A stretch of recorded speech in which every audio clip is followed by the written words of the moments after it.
Welcome to the Healthy Compulsive Project podcast, where you can take a deep dive to explore the pitfalls and potential of the obsessive-compulsive personality, offering hope and help for perfectionists, workaholics, micromanagers, type A personality, and control freaks.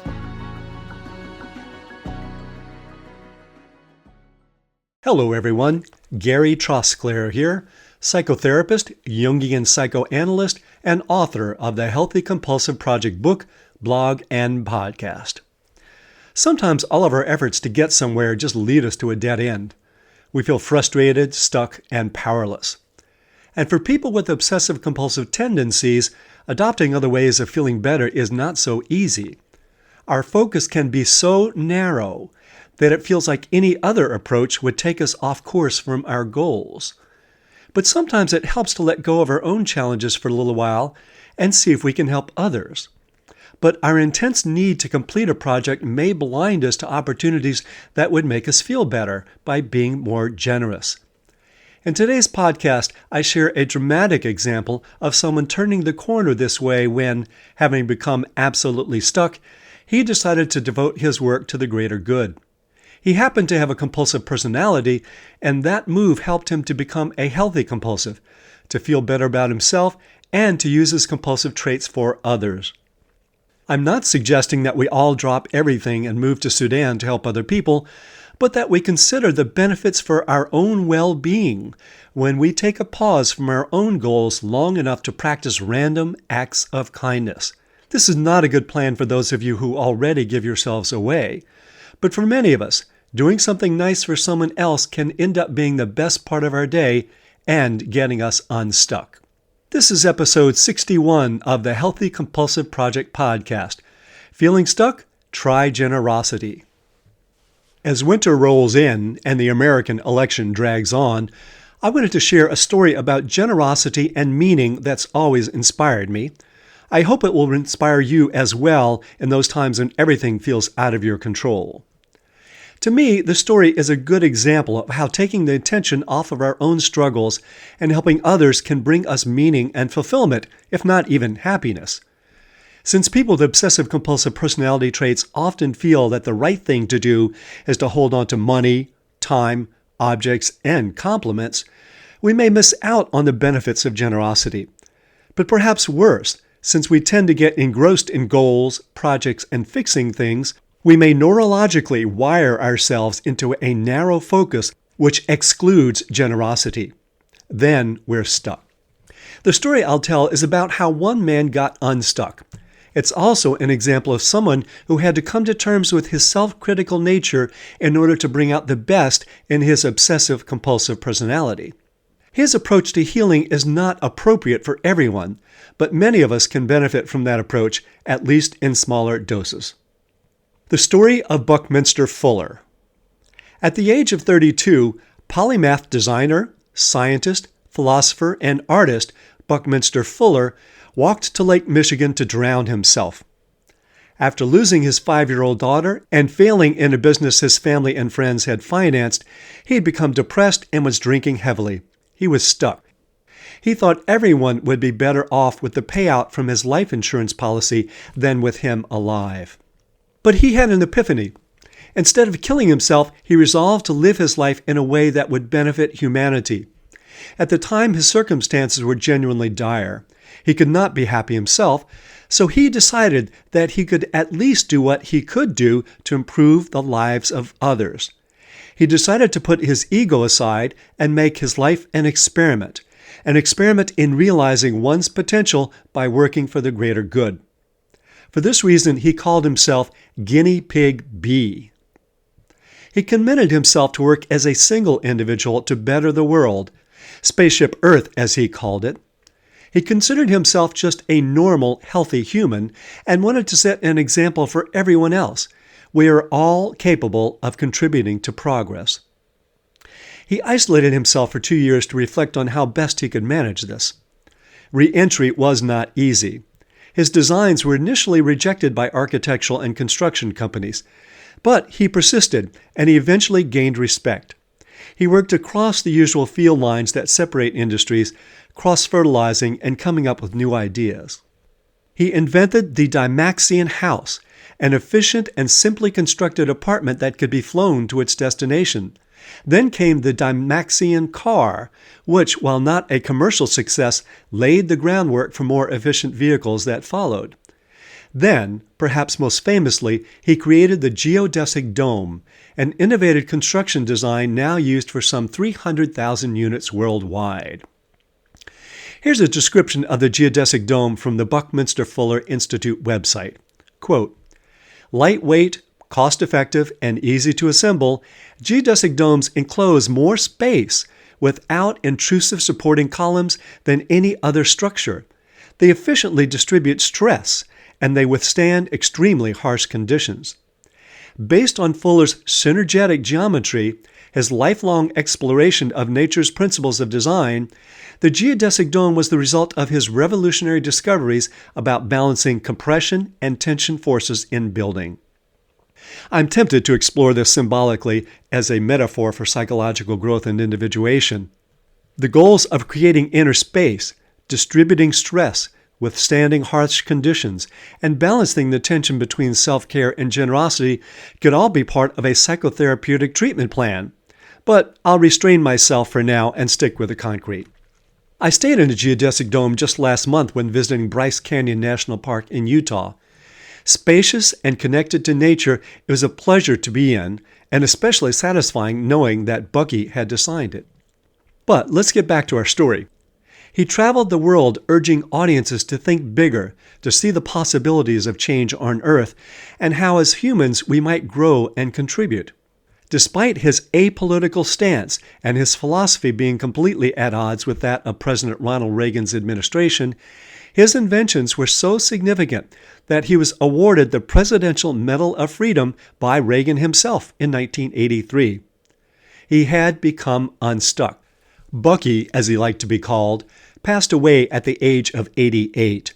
His many contributions and designs have opened new possibilities for creators in many fields, and he has served as a personal inspiration for countless individuals all over the world. That's quite a turnaround for someone who is ready to give up, and his gifts to the world gave him meaning. So what makes me say that he was obsessive-compulsive? I did hear him speak once, but I never met him personally and therefore can't really give him a formal diagnosis. Still, I'm going to go out on a limb here, describe some of his personality traits, and venture that he was by nature compulsive. I'll go on to say that he became a healthy compulsive once he decided to utilize his skills and devote himself to human progress. I say he was compulsive because of his determination, his work ethic, and his discipline. He would sleep as little as 2 hours a day so he could get more work done.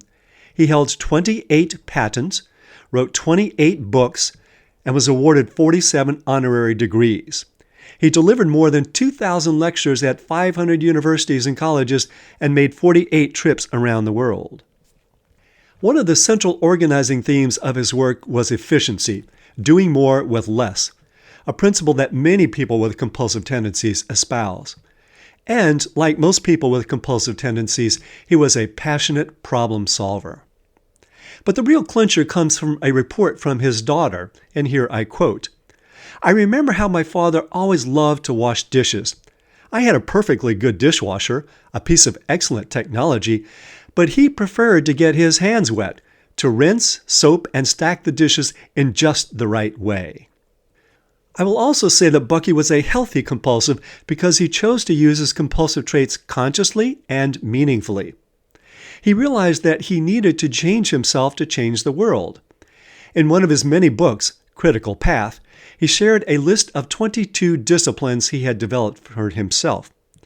I won't list them here, but be assured it's an inspiring list that would warm the cockles of the hearts of most obsessive-compulsives.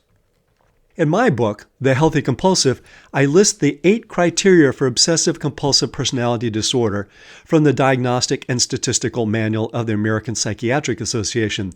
Then, I go through that list a second time, noting the positive potential in each of those criteria. All of those traits manifest on a spectrum from adaptive to maladaptive. You can see the adaptive, positive nature of these in Bucky's life. I'll go through each of these 8 characteristics and show how he used them adaptively. 1. He used lists and was committed to order and detail without losing the point of his projects. 2. He was a pragmatic perfectionist. And here I quote, "Mistakes are great. The more I make, the smarter I get." 3. He was extremely productive, but remained committed to his family and community. 4. He was adamantly committed to integrity, which in its unhealthy form is over-conscientiousness. 5. As far as I know, he did not hoard objects, but he was scrupulous in using his time as a valuable resource, and doing more with less was a foundation of his work. 6. He worked independently and rarely delegated work to others, but was able to cooperate with others when he needed to. 7. He was efficient with money, but not miserly. His inventions were designed to use money more effectively to reduce suffering in our society. And 8. He was stubborn in his determination, but not rigid. 2 of his 22 disciplines were to listen to others and to learn from his mistakes. As I write in my book, a healthy compulsive is one whose energy and talents for achievement are used consciously in the service of passion, love, and purpose. An unhealthy compulsive is one whose energy and talents for achievement have been hijacked by fear and its henchman, anger. Both are driven, one by meaning, the other by dread. Bucky, I think it's safe to say, was a healthy compulsive. Now, this post is not for everyone. If you give yourself away too easily, note especially server-friend types, and have difficulty setting boundaries, you may want to move on to another episode, like episode 58, that talks about people-pleasing. You may already err on the side of trying to make others happy at your own expense. My point in this post is to help those who have become stuck in their projects to the point where they have not been getting the benefits of kindness toward others. For those who already give too much, rather than launch into new projects benefiting others, it may help you to improve your mood simply by acknowledging what you've already done to help others. Also, beware of potential spiritual bypasses, trying to deny that you have a feeling by developing a devout attitude or engaging in virtuous behavior. Depression needs to be taken seriously, and should you be depressed, I urge you to find professional help. In Bucky's case, I don't think it was denial or a spiritual bypass, but a direct conscious response to his own suffering and the suffering he observed in others. Ideally, suffering leads us all to active compassion. Benevolent action can be helpful in improving our mood once a depression is acknowledged and confronted, but we should try not to bypass this step. Sometimes making someone else happy is our best option to improve our own mood. There's ample research to support the idea that acts of generosity and random acts of kindness leave the generous person feeling better. There's something natural in us that longs to be generous, but too often it's blocked. So if I find a $5 bill on the street and decide to give it away, I'll feel better than if I keep it and spend it on a fancy brownie. I can't guarantee you'll feel happier if you engage in large or small acts of kindness, but I do believe there's a very good chance that you will at least feel like your life has more meaning, and, silver lining for the compulsive, you'll feel like you have more control over your own mood. There are a fair number of people, not evil or mean or even selfish, whose focus on perfection, control, order, and achievement has led them to a dead end. They can benefit from doing simple acts of kindness to reopen their perspective when their world has become too small. These acts may not be as world-changing as their previous goals, but they are people-changing for both parties involved. Sometimes that pleasure in helping others is enough to break out of a rut. Bucky liked to say that he was just a normal human being and that anyone could achieve what he had achieved. But I suggest that we not take him too literally here. Clearly, his brain functioned on a higher level than most of ours do. So if you can't achieve everything he achieved, don't feel bad. Acknowledging that you may not save the world after all may involve some humility, but it may also get you unstuck. And don't underestimate the effect of small acts of kindness, for the recipient or for yourself. Merely being nice to someone who doesn't deserve it but needs it desperately can make a real difference. This is not to say that you should abandon your previous goals, but rather to supplement them with acts of kindness. If you're not in a position to help in a big way, just being nice to the customer support operator could brighten their day and thereby yours. I thought it would be interesting to ask Bucky what advice he had for the obsessive-compulsive folks who read this blog. I had to pay a psychic good money to reach him, but here's what he had to say, and here I quote, "Never forget that you are one of a kind. Never forget that if there weren't any need for you and all your uniqueness to be on this earth, you wouldn't be here in the first place. And never forget, no matter how overwhelming life's challenges and problems seem to be, that one person can make a difference in the world.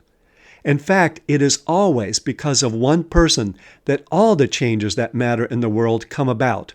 So be that one person." All right, that's actually an old quote. I did not hire a psychic to contact him, and I can't find the source of the quote, which is widely attributed to him. But if you imagine for a moment that he's speaking to us personally, it really hits home. I've been trying to ask myself this week, how might I make this person's day a little better? When I've been able to remember to ask this question and to act on it, it was often the best part of my day. You can find transcripts of this podcast with links to research sources and lots more at the Healthy Compulsive blog, www.thehealthycompulsive.com. If you'd like to subscribe to the Healthy Compulsive podcast, hit that subscribe button. And for a thorough guide to cultivating the positive potential of the compulsive personality, find my book on Amazon, The Healthy Compulsive: Healing Obsessive-Compulsive Personality Disorder and Taking the Wheel of the Driven Personality. And if you find any of these helpful, let others know by leaving a review. Till next time, enjoy the drive.